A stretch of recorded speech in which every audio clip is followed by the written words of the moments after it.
Hello and welcome to the latest edition of Citrus Bites from our offices in Sevenoaks in Kent. So given the weather's so nice, I was hoping maybe I'd managed to make it down to our other office in Sussex near the coast.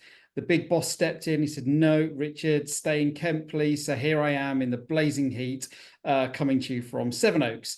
There is a lot going on, clearly. I'm going to try and whittle it down to just a few minutes. There's so much noise, tariffs. There's obviously conflict bubbling away in the Middle East again. So let's start with base rates. Central banks, busy week for central banks. In the US, the Federal Reserve decided they would take a wait and see approach and kept rates on hold.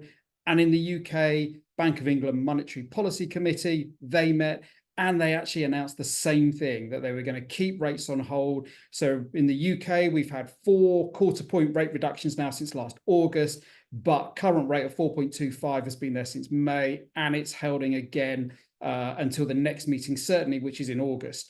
Actually, the vote was probably a little different to what had been expected by many economic forecasters. So 6-3. So 6 of the members voted to keep rates the same. 3 actually voted for a drop down to 4%. And why is that? Because some of the economic data is quite gloomy. I'm actually going to pick up on a couple of bits of it in a moment. But perhaps one of the biggest reasons we're still at that stick at 4.25% is inflation. And I've talked about inflation for so long and core inflation. But if you look at the inflation stats, remember, kind of the general goal is 2%. For the Bank of England. So we're still running, if you look at CPI, the Consumer Price Index, we're running at the latest 12-month reading is up at 3.4%. It is an improvement from the 3.5%, which was seen in the 12 months to April, but nonetheless, still well above that 2% goal. Core CPI coming in at 3.5%. So this is the one that excludes all sorts of things, energy and tobacco and lots of volatile bits, but that's still running at 3.5%. However, that is down from 3.8% in the 12 months to April. So we are seeing a shift in core. And actually, a lot of that came off of services inflation, which is one of the biggest challenges we face in the UK, something I've talked about an awful lot. So maybe there are some interesting signs there, which would actually fit with a few bits of the other economic data that I'm just going to touch on briefly as to, actually, why is it some of the members are voting for a reduction?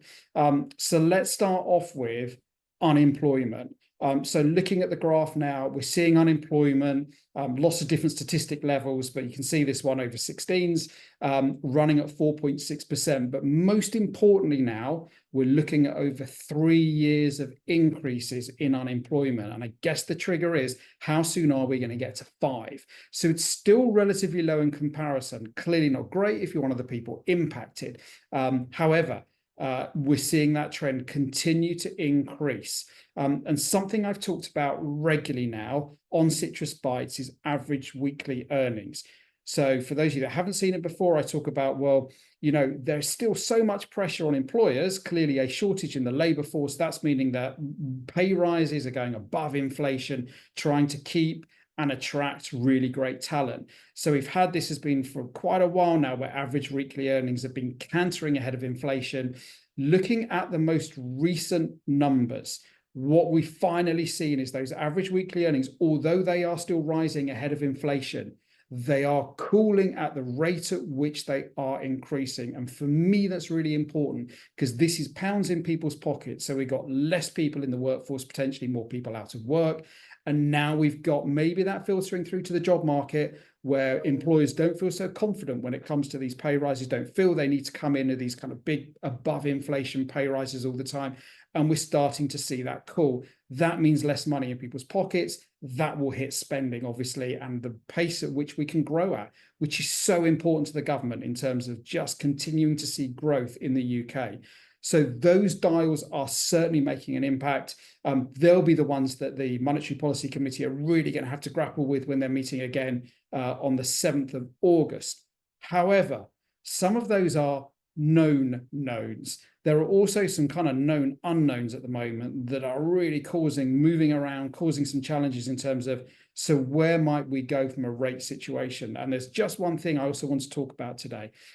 So it's almost the noise on tariffs has sort of faded into the background slightly over the last week, 10 days. There was obviously lots around the US and China, whether they were or weren't going to reach an agreement. The US and the UK actually cementing their agreement and finalizing and putting it in place. However, that noise has dissipated a little bit with the terrible conflict that's coming out in the Middle East. So obviously that's from a humanitarian perspective.